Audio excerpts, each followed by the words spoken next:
for me, and it had become a deterrent for me to not address some of these things that we're talking about, and one of them being the dishonesty. The other one is performance, and I had spent my whole life performing my way out of the pain.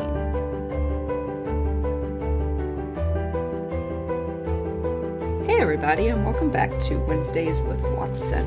By now you know that I am your host, Amy Watson, and we have called the inaugural season of the podcast PTSD, Jesus and Me.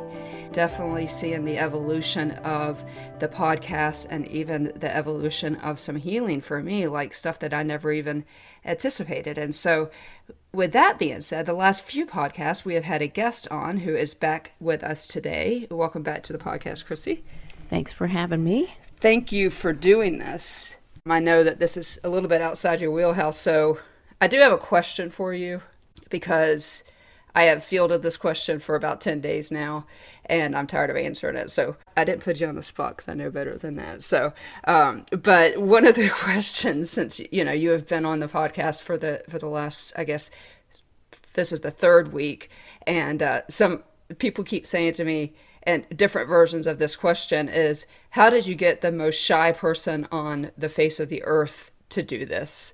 And so I tried to answer it. My guess is that you will be able to give them a better answer to how this is actually happening right now. I am shy. I am introverted, but when things matter, I want to be one who speaks up. And I felt strongly that I should lend my voice, because I hope and pray that if there are others out there in my position as kind of a caregiver to someone with PTSD or in other situations, that perhaps by speaking up, I could help them. And I hope that people out there, there'll be somebody who says, oh my gosh, me too. I feel that way. And that's helpful for how to be the person living with someone who is struggling with PTSD or any number of things. For sure. So yeah, so I and that's been my experience, and really some of the people that asked me the question asked it a little bit in tongue in cheek, because we all know that about you, is that when it matters, you will speak up. And so one of the things that I think has surprised both of us is how hard this has been. I have spent the better part of my life pretty much putting myself out there. My story is fairly phenomenal. I say phenomenal, and what I mean by that is phenomenal that I'm still breathing, and that goes back to that Jesus, my church, is the reason why that is still happening. But all that to say, we started doing this, and then you and I started talking about it, and I've been surprised about how hard it's been. Has that surprised you at all, like this part of the experience and talking about some of this? It has been. I really feel like when we started talking, I thought, well, this isn't so bad. We're just chatting. But the after effect of talking about these hard times, both dredging it up, and dredging is the wrong word, but revisiting those days has been surprisingly hard. But then there is this moment of feeling like, oh my, that's out there for the world. And I just realized that beyond being shy and introverted, I'm a private person. And so this has been hard, and yet I am just as passionate about making sure that this podcast gets out there, because I do think it's important. And so there has been some discomfort, I think, for both of us. Yeah, for sure. But it's worth it if it helps someone. Some of my I agreed with you there, and I think that's the whole reason why I'm doing this. I started this podcast in the middle of right now, today is July of 2020, but whoever is listening to this has started this podcast during the pandemic of 2020, and really, I just needed a creative outlet. I didn't know what it was going to do, but I've always wanted to be a good steward of this pain. I think what has been surprisingly difficult for me, and even where we left off on the last podcast, as you were explaining to me, we were talking about the reality of flashbacks and night terrors and some of the things that were necessary for me to make it, to literally make it and not end up back in the hospital. When I was thinking back at those times, and I ended the last podcast by saying, I want to say to you, I'm sorry, but what I will say is thank you. And I was really shocked at how hard that moment was for me. When I recorded the behind the mic video on our new YouTube channel, I actually got emotional talking about this. It hurt my heart to hear the depths that you were sent when I asked you that question. Were you afraid that I was never going to make it? And so the Lord continues to do healing in this story. And we initially called these podcasts Memory Keepers. I think today we will start a series called A Trenchmate's Perspective. And here's why. I still want to continue to tell some of my story, but I think that we have identified the importance of your voice in this process, as difficult as it has been. As I mentioned, I continue to get emails from people that are sitting in your position, Crissy, where they, or they want, or people like me want to help people like you in their lives understand more. And so because of that, I want to first in this podcast, we're going to drop back into this conversation that you and I had about 6 weeks ago. And then there's going to seem to be a little bit of an awkward break where we're going to continue to talk about that same subject. But let's sneak back into where we left off last time, and then we'll pick up from there. And the first words that I wanted to say were, I'm sorry. But what I am going to say is thank you. And I know that we're not all rainbows and butterflies now. You still live with triggers. And I'm so grateful to the Lord who just found a way to bolster you up, to be there during such a time as this or that, because I would not be here. And I always talk about my desire to be a good steward of the pain. And that's why we're sitting here doing this. We're going to play these few podcasts, and we've got harder stuff to tell. Yeah. I want to encourage people out there that don't have a Crissy, though. You're going to find it in a community. But go to meetings. You're going to find a community. There's hope. But I want people listening to this because this is an extraordinary story. This is an extraordinary story. Most people listening to this may be tempted to be discouraged and say, but I don't have a Crissy. But neither did we. So I didn't have an Amy until the day I showed up for that Bible study and then showed up for Sunday school. I didn't want to go. I'm shy. Right. I didn't want to go, but I showed up, and this is what the Lord did. And so today you may look and say, I don't have that in my life. But you went. But I went, and you don't know what story the Lord is going to tell. And this is a miracle. This story is a miracle. And God can tell a billion more in a moment because he's able to. And so just because you don't have it today doesn't mean that God isn't going to provide that. When you showed up in Clearwater after leaving John, you didn't have a job, a church, or me, a family, and God showed up. Boy, did he, right? Right? Boy, yeah. Did he. But for people who are listening and don't currently have those things, my logical brain immediately goes, well, I don't have it. It'll never happen. That's not giving God a chance. Give him a chance. Trust him. Start showing up. Don't be silent. Even if you're the person who has suffered. Because it's worse than the event. Yes, or the person who is living with someone who is hurting. You're living with it. Get help too. Huge. If you're a caregiver in some ways, yeah. if you are walking through this, you need a place to talk to, and a place that's safe to say, this is hard. And I don't know how to deal with this. Or I keep triggering these things. How can I help? You need a safe place too. And that feels weird to say because really you're the one who's been through something. Well, it's the whole put your oxygen mask on first. Yes, I needed a safe place as well. And I had that in Mama Bootsy and in a small group of friends and in Dr. Pettit and in my faith.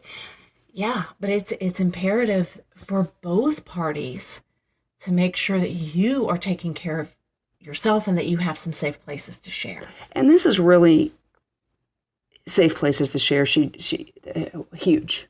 Yes. So huge. I had spent a lifetime of lying to protect myself. And so you would ask me a simple question like, how much did you spend on that bike that you shouldn't have?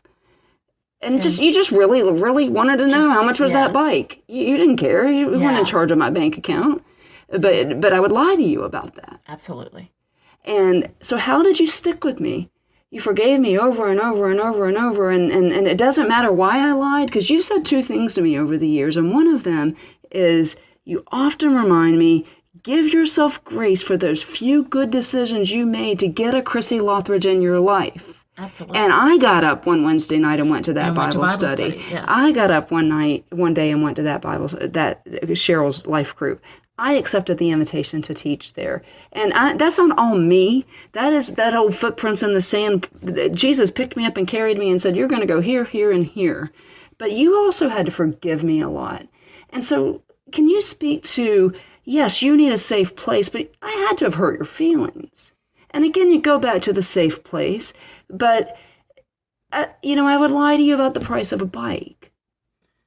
The lying, of course, for me, being a true speaker is the hardest part, and will probably always be the hardest part for me. Because we still struggle with this. I don't bold-faced lie, but if I feel backed in a corner, absolutely. And that took years for us to realize that if you get backed in a corner, you'll lie. And so then I would frame the question in such a way that you were out of the corner. Safe. Yes. Well, and I felt safe to tell you the truth. So I would say something like, man, if I wanted a bike, I'd spend $1 million on it. And then you tell me the truth. You'd be like, well, it was only 1.4. Right. Yeah. So then it became a win. Right. So any way that I could reframe it so that you weren't looking like a bad guy, I knew I'd get the truth out of you. Well, I sure would eat a whole box of cereal instead of having the broccoli that I was supposed to have for dinner. Right. And then you'd say, yeah, that's what I did too.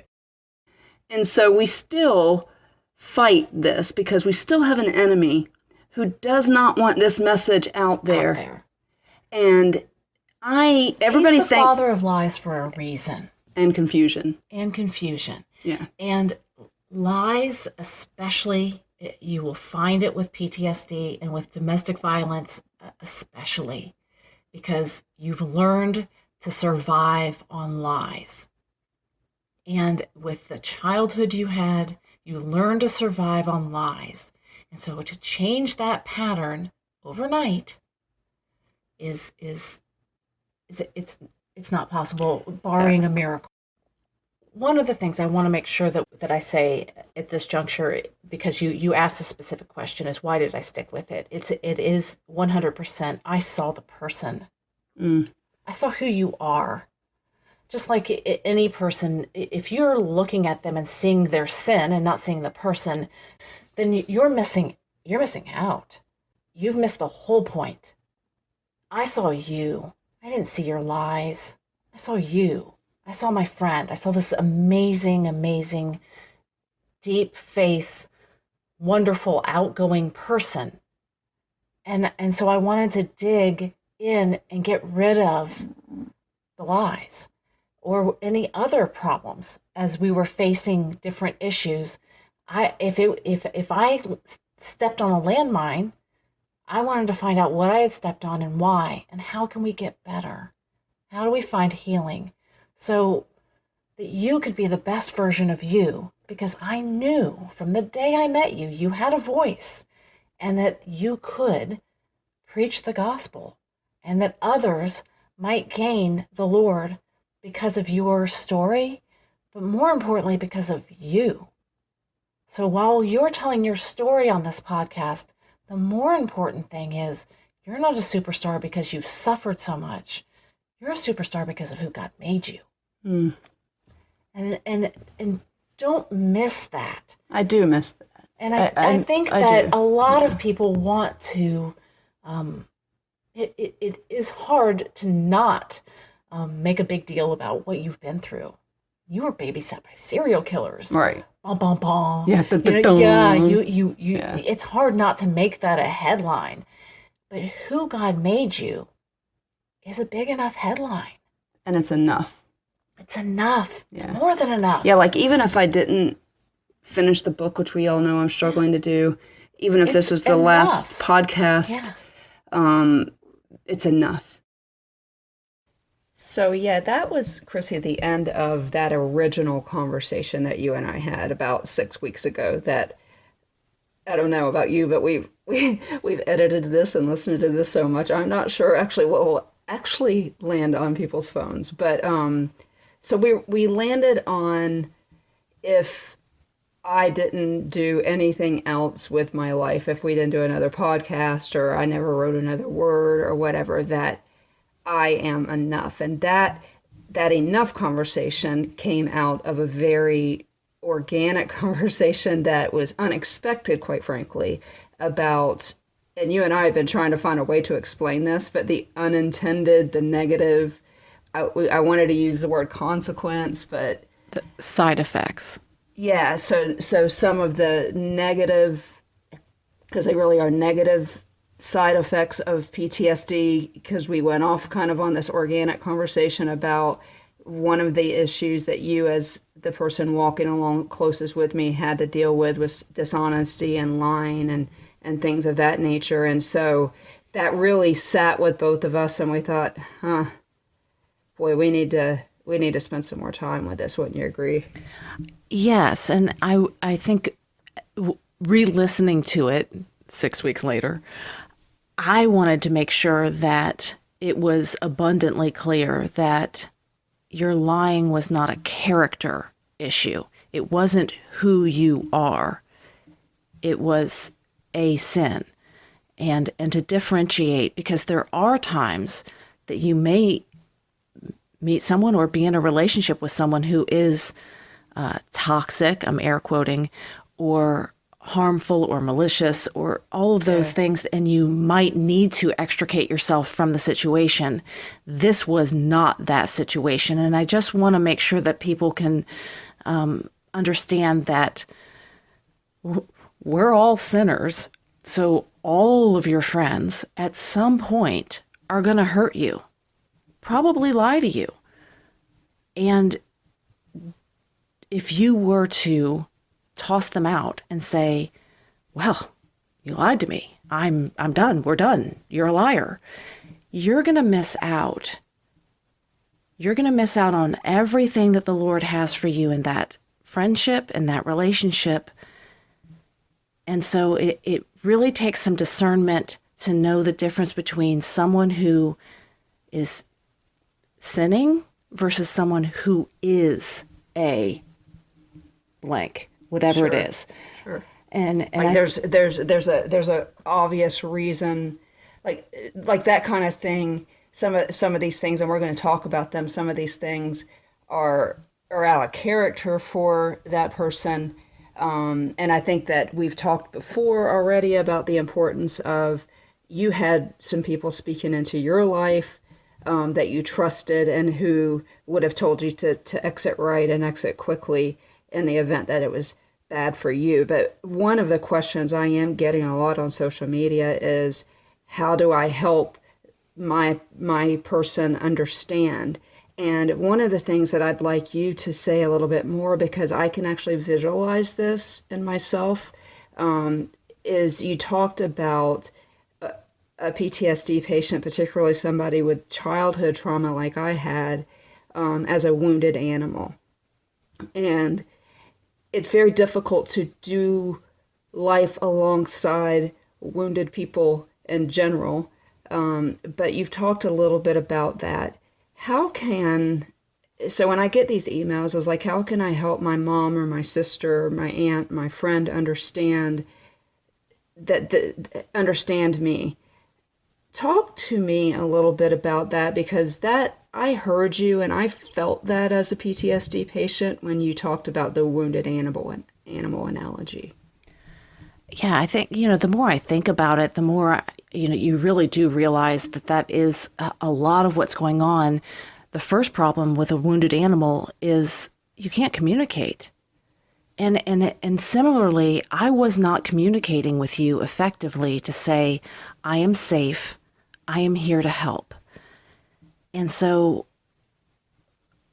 a lot of the hard work is figuring out how to communicate and how to let the person know this is a safe place.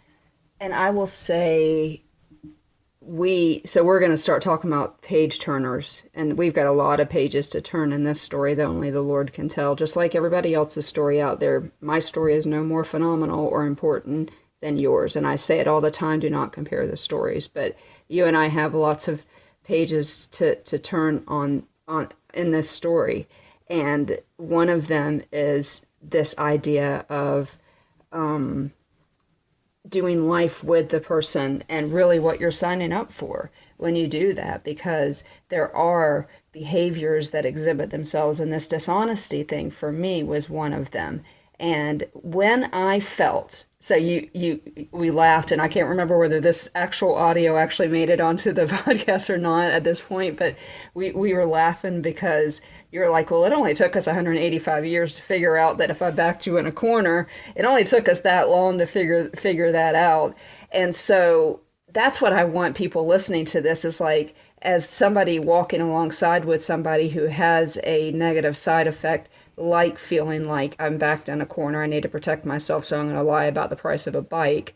How can you help that person? Because I can tell you from my standpoint, when I stopped feeling judged by you, whether or not you were judging me or not, but when I stopped feeling judged, when you came alongside, and I can't remember whether you actually said it or I just knew it, like, this isn't who you are, lying about the price of that bike.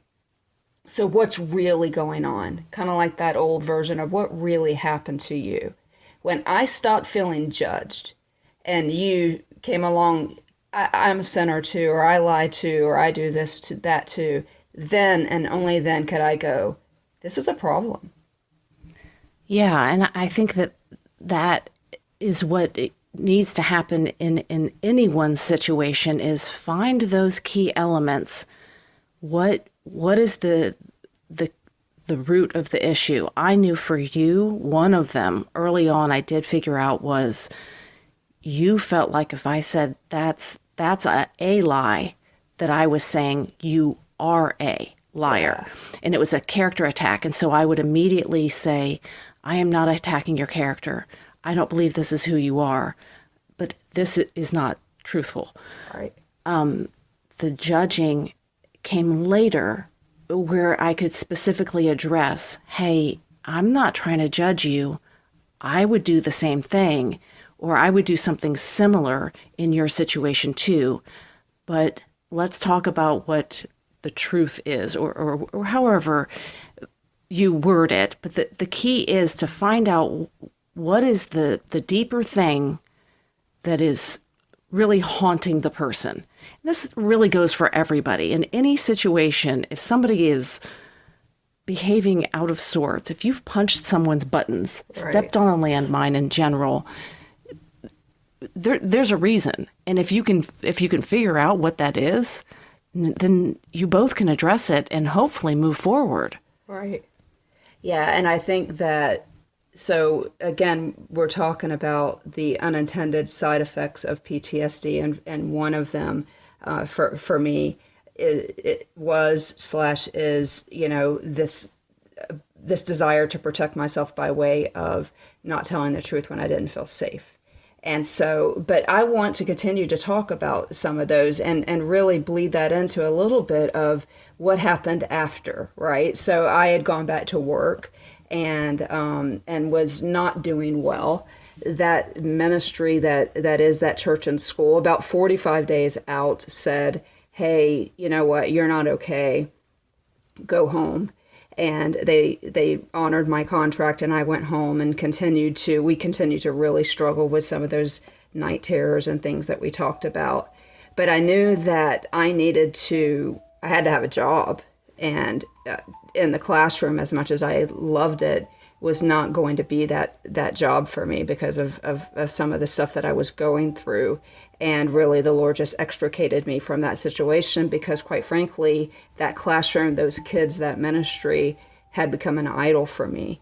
And it had become a deterrent for me to not address some of these things that we're talking about. And one of them being the dishonesty, the other one is performance. And I had spent my whole life performing my way out of the pain. And so one of the things that we can weave into every one of these unintended side effects of PTSD is we can tie it back to I had no ability to understand my value.